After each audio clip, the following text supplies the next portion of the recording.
Et c'est parti pour Universal en Californie.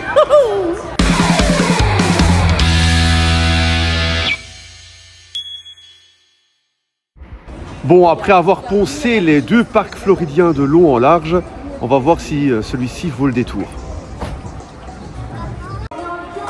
Franchement, une entrée sympa, ça me fait vraiment penser à ce qu'on retrouve en Floride sur le City Walk.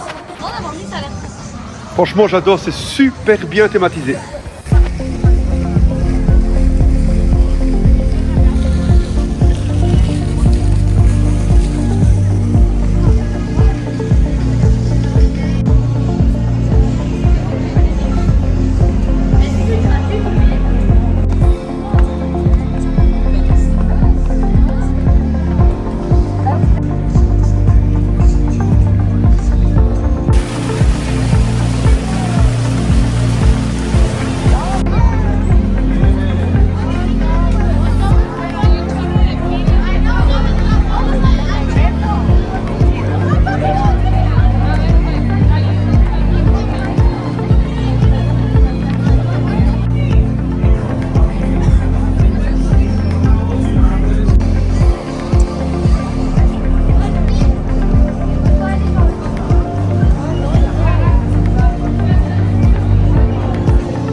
Thank you. There we go. Have a wonderful day, my friend.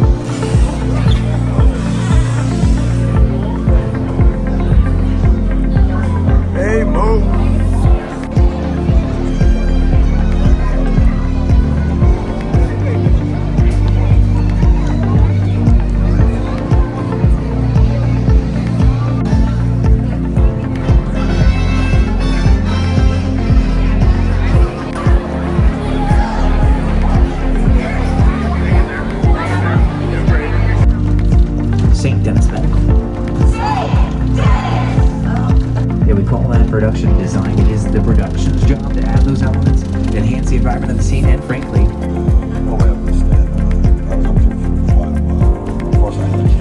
of course, looking at the set, looking at the screen, you will notice it looks lots of music videos, TV too. Some of my favorites, of course, Brooklyn Nine-Nine, Taika Waititi's Interior Chinatown, and just about every show I mentioned on the front lot. And yes, of course, big blockbuster hits, right? Captain America, the first Avenger, when the cat first gets his powers and he's running through the streets of 1940s New York. Running down this street. In fact, he ran right right past this glass building here to the right. You won't see that on screen though. They just covered it up with some big scaffolding made it look like a building under construction. After all, 1940s New York glass buildings like that did not exist.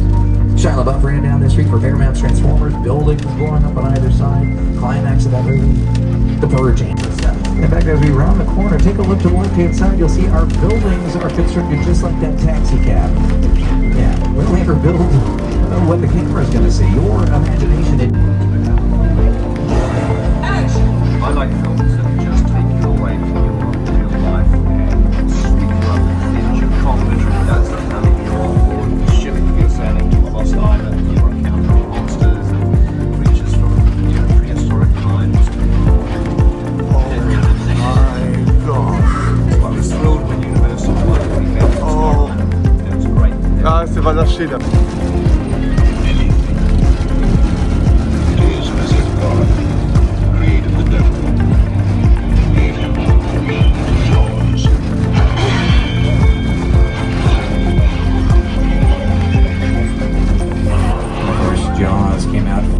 There's another shark out there. Oh yeah. Wait, hold on, folks. One moment. Hey, George! George! Yeah, buddy, swim towards the boat. There's a shark coming. George, swim towards the boat. George! Hello, George. He had a lot of guts. Hello. There they are. All right, Caleb, what do you say we get on out of here? Oh, George. See that make our way across the dock. Full steam ahead there, Caleb. Oh. What the hell?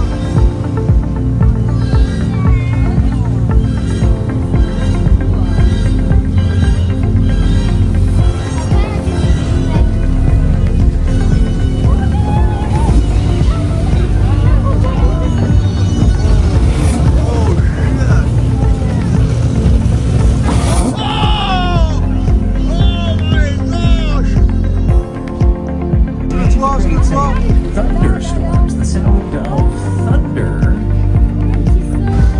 Normally you don't hear that on set. Or today, again, we've added it for some drama. We've got strobe effects creating lightning. What we do need to have on set, though, is rain. So there it falls. Dramatically from the sky.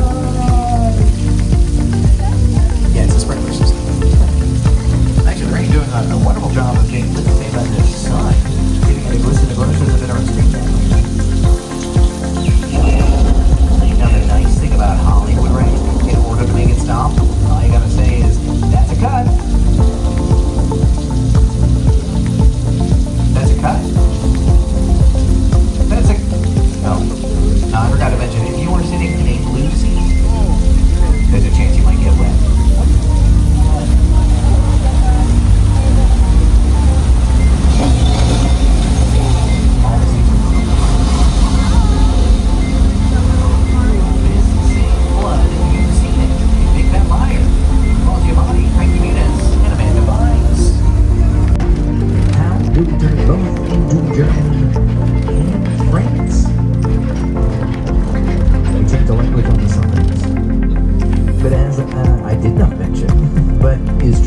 This is the birthplace of those monsters from the past. I don't think any TV show is going to turn this street, this neighborhood, more so into their very own than the Desperate Housewives.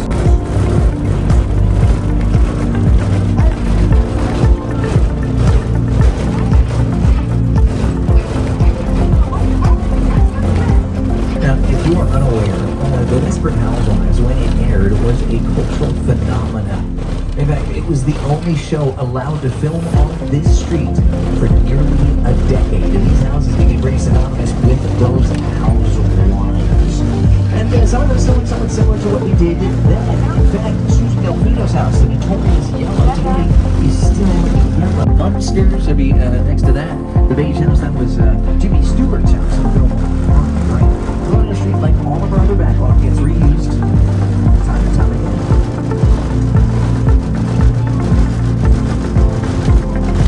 We've also seen Casper the Friendly Ghost, Nelly Bill.